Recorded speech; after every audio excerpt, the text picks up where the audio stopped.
ఏదైతే మనం ఢిల్లీలో కాక్రోచ్ పార్టీ విద్యార్థులకు సంబంధించినటువంటి ఏదే చూసినాం మనం,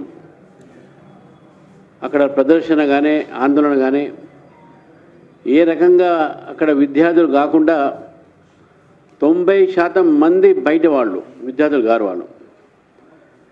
తర్వాత అక్కడ స్లోగన్స్ కూడా ఏమి ఇచ్చారు? స్లోగన్స్ దేశ వ్యతిరేకమైనటువంటి స్లోగన్స్ ఇచ్చారు. They have given slogans against the country. కాశ్మీర్కు ఆజాదీ కావాలన్నారు. అదేవిధంగా అక్కడ ఉన్నటువంటి ఒక ఎల్జీబీటీలు వచ్చారు. అక్కడ ఎల్జీబీటీలకు యూత్తో ఏం సంబంధం? మరి చాలామంది యాంటీ సోషల్ ఎలిమెంట్స్ ఇవన్నీ సుప్రీంకోర్టులో కూడా ఉన్నది, ఫోటోగ్రాఫ్స్ ఇవన్నీ నడుస్తూ ఉన్నాయి. కానీ ఈరోజు జార్ఖండ్లో జరుగుతున్నటువంటి ఒక సమ్మె అవుతుందో విద్యార్థులది 100% స్టూడెంట్స్ అంటాం. 100% ఒక్కరు కూడా బయట వాళ్ళు లేరు. ఏ రాజకీయ పార్టీ ప్రళయం లేదు అక్కడ. కానీ రాహుల్ గాంధీ గారికి ఢిల్లీలో అవుట్ సైడర్ చేసేటటువంటి ఒక సమ్మె కనబడదు. కానీ ఈరోజు మహతో అనేటువంటి విద్యార్థి నాయకుడు ఒక పరిస్థితి బాగలేకుంటే దాని మీద ఇంతవరకు రాహుల్ గాంధీ గారు కానీ ఇటు ఇండియా అలయన్సెస్ కానీ ఎవరైనా సరే ఇంతవరకు దాని మీద ఎందుకు దాన్ని ఖండించలేదు, దాని మీద స్పందించలేదు. ఈరోజు హాస్పిటల్లో పడ్డారు. దాదాపు 9 రోజుల నుంచి అక్కడైనా మేము సోనం వాంగ్చుక్కు నడగారు పోయారు, మాట్లాడారు, చేశారు. ఇక్కడ విద్యార్థులతో మాట్లాడారు. సగం మంది విద్యార్థులు కాకుండా కూడా మేము మాట్లాడాం. ధర్మేంద్ర ప్రధాన్ గారు రిజైన్ చేశారు. ఇప్పుడు జార్ఖండ్లో జరుగుతున్నటువంటి అంతకన్నా సీరియస్గా జాబ్ సంబంధించినటువంటిగా జార్ఖండ్ పబ్లిక్ సర్వీస్ కమిషన్ లీకేజ్ని సిబిఐ గొప్ప చెప్పమంటే ఎందుకు చేయట్లేదు? ఎందుకు రాహుల్ గాంధీ అక్కడ పోవట్లేదు? ఎందుకు ఈ ఇండియా అలయన్స్ ఈ యొక్క మొత్తం యాంటీ ఏదైతే గ్యాంగ్ ఏదైతే ఉన్నదో మొత్తం మోదీకి వ్యతిరేకంగా, దేశానికి వ్యతిరేకంగా ఎందుకు పోవట్లేదు? అక్కడ అది బీజేపీకి సంబంధించి కాదు. స్టూడెంట్స్ విద్యార్థులు స్వచ్ఛందంగా చేస్తున్నారు. జార్ఖండ్ ప్రభుత్వం స్పందించట్లేదు. సిబిఐకి ఏమని చెప్పి 9 రోజులుగా కథ జార్ఖండ్లో. పైగా పోలీసులు కింద బార్బుడ్ వైర్లు వేసి దాని మీద విద్యార్థులు నడిస్తే కాళ్ళకు రక్తాలు వస్తుంటాయి వాళ్ళకు. అటువంటి పరిస్థితిలో పోలీసులు లాఠీచార్జ్ చేస్తూ ఉన్నారు పోలీసుల మీద, విద్యార్థుల మీద. అక్కడ బుల్లెట్లు ఎక్కడ కొడతా ఉన్నారు, రబ్బర్ బుల్లెట్స్. రాహుల్ గాంధీ గారు చెప్పాలి ఎందుకు జార్ఖండ్ మీ ఇండియా అలయన్సే కదా, మీరు కూడా అక్కడ పార్ట్నర్ కదా. Why you are not going there? Why are not answering? Why are not speaking on behalf of Jharkhand students? Non students వాళ్ళ గురించి నువ్వు మాట్లాడతావు, దాని మీద పెద్ద రచ్చ చేస్తావు, అది మాట్లాడు. కాబట్టి మేము డిమాండ్ చేస్తా ఉన్నాం, Rahul Gandhi should answer why is silent on Jharkhand. ఎందుకు అసలైన విద్యార్థుల ఒక సమస్య మీద, అసలైన విద్యార్థుల సమస్య మీద ఈరోజు మాట్లాడితే మీరు దాని విషయంలో మాట్లాడరు. పైగా పార్లమెంటు వచ్చే వరకు పార్లమెంట్లో కూడా దాని మీద మీరు ఎక్కడ చర్చ జరపట్లేదు. పార్లమెంట్ మీరు ఏమన్నారు? ధర్మేంద్ర ప్రధాన్ రిజైన్ చేయమన్నారు, చేశాడు. ఇప్పుడు పార్లమెంట్ పోవడానికి ఏముంది?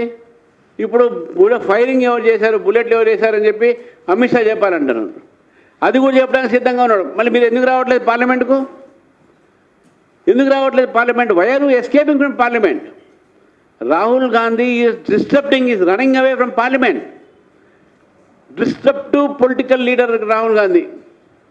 Why is running away from parliament? Amit Shah గారు వచ్చి ఆన్సర్ ఇస్తా అంటాడు కదా. ధర్మేంద్ర ప్రధాన్ రిజైన్ చేస్తే వస్తా అన్నారు పార్లమెంట్, రాలే. ఇంకా 3 రోజులు ఉన్నాయి. అంటే రాహుల్ గాంధీ కెనాట్ స్పీక్ ఈ అదంతా సబ్జెక్ట్, పైన సబ్జెక్ట్ మ్యాటర్ ఉంటే కదా మాట్లాడేది పాపం. అది లేక is not attending. Rahul Gandhi education resign చేయమన్నారు, చేశారు. తర్వాత parliament demanding NEET discussion on NEET అన్నాడు, మేము చేస్తా అన్నాం. చేస్తా అన్నప్పుడు central government not only held discussion but also made paper leak even more stringent, చట్టం కూడా తీసుకొచ్చినాం. తర్వాత రాహుల్ గాంధీ డిమాండ్ చేశారు యూనియన్ హోమ్ మినిస్టర్ స్టేట్మెంట్ ఇవ్వమని. ది గవర్నమెంట్ పార్లమెంట్లో ఈరోజు రెడీ ఉన్నారు ఇవ్వడానికి. దానికి కూడా పార్లమెంట్ ఫంక్షన్ చేయనియట్లే. What sort of you're a failed leader, you have failed the people leader of opposition also responsible for people's problems, అది కూడా మీరు ఫెయిల్ అయ్యారు. కాబట్టి గవర్నమెంట్ మొత్తం కూడా కిరణ్ రిజిజు గారు అడిగినప్పుడు కూడా, పీయూష్ గోయల్ గారు స్టేట్మెంట్ ఇచ్చినప్పుడు కూడా, హోమ్ మినిస్టర్ గారు స్టేట్మెంట్ ఇస్తారని చెప్పినప్పుడు కూడా మీరు పార్లమెంట్ రావట్లేదంటే Rahul Gandhi is trying to avoid parliament because he will be exposed. ఈరోజు అంతేకాకుండా Rahul Gandhi honourable minister will answer, home minister answer, యువని కిషన్ డు నాట్ రన్ అవే.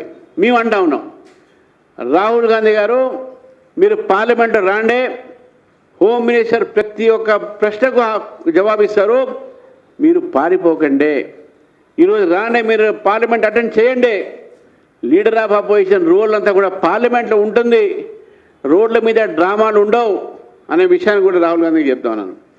కాబట్టి జార్ఖండ్ విద్యార్థుల మీద జరుగుతున్నటువంటి ఇండి అలయన్స్ ప్రభుత్వం పోలీసు ఒక జులుముని భారతీయ జనతా పార్టీ ఖండిస్తూ ఉంది. మేము డిమాండ్ చేస్తూ ఉన్నాం ఈరోజు ఇండి అలయన్స్ని, కాంగ్రెస్ పార్టీని, మీరు ఎందుకు జార్ఖండ్ ఉన్నటువంటి ఒక విద్యార్థులకు మద్దతు పలకట్లేదు? రాజకీయకు అతీతంగా చేస్తున్నటువంటి విద్యార్థుల ఒక సమ్మె ఏది ఉందో అది దేశాన్ని ఒక మంచి దిశలో తీసుకుపోయేటటువంటి ఒక సమ్మె. అది Jharkhand public service commission exam, ఇక్కడ కూడా సర్వీస్ కమిషన్ ఎగ్జామ్ లీక్ అయినాయి, ఇక్కడ అయినాయి. ఇది కూడా సీరియస్ మ్యాటరే. దాని విషయంలో కూడా కాంగ్రెస్ ప్రభుత్వం ఇప్పుడు కూడా పట్టించుకోవట్లేదు. గత ప్రభుత్వం అయిండొచ్చు, కానీ ఈ ప్రభుత్వం దాని మీద కూడా ఏం మాట్లాడలేదు. కాబట్టి ఇవన్నీ కూడా ఇండి అలయన్స్, కాంగ్రెస్ పార్టీ అన్నీ కూడా కేవలం విద్యార్థుల భవిష్యత్తుని ఈరోజు అంధకారంలో తోసేసి రాజకీయాలు చేసే ప్రయత్నం చేస్తున్నారు, కానీ విద్యార్థులకు న్యాయం చేయట్లేదు. తెలంగాణలో కూడా నేను రాహుల్ గాంధీ గారిని అడుగుతున్నాను, మళ్ళొకసారి మన ఉత్తరం రాశాను కూడా, ఈరోజు కూడా చెప్తా ఉన్నాను నేను, రాహుల్ గాంధీ గారు మీరు రాండే, అశోక్ నగర్లో మీ ఛాత్రంకి గూంజ్ వినిపించండి. ఎందుకంటే జాబ్ క్యాలెండర్ మీరు ప్రకటిస్తున్నారు, జాబ్స్ ఇప్పిస్తున్నారు, ప్రకటన చేస్తున్నారు, 2 లక్షల ఉద్యోగాలు ఇప్పిస్తున్నారు. ఎక్కడ పోయినా మీ జాబ్ క్యాలెండర్, ఎక్కడ పోయినా మీ ఉద్యోగాలు, ఎక్కడ పోయినా మీ ఫీ రీఎంబర్స్మెంట్. మా గణేష్ కుండే గారు యువ మోర్చా ఇప్పటికే 4 లక్షల సంతకాలు తీసుకున్నాడు. ఈరోజు లాఠీ చార్జ్ లేని వాళ్ళ మీద రేవంత్ రెడ్డి అక్కడ దాని నుంచి మాట్లాడి ఇక్కడ లాఠీ చార్జ్ చేయిస్తాడు, మళ్ళీ అక్కడ లాఠీ చార్జ్ వ్యతిరేకిస్తాడు, ఇక్కడ లాఠీ చార్జ్ చేయిస్తాడు. ఇదేం కాంగ్రెస్ తీరు? కాబట్టి మరొకసారి మీ ద్వారా నేను రాహుల్ గాంధీ గారిని కోరుతా ఉన్నాను, అయ్యా పార్లమెంటుకు రాండే, పారిపోకండి, మీకు ఉన్న నాలెడ్జ్ని మాట్లాడండి. లేకపోతే మీ చెల్లె అక్కడ ఉంది కదా అవతల అడగండి, లేకుంటే ఇంకొని అడగండి, మాట్లాడండి.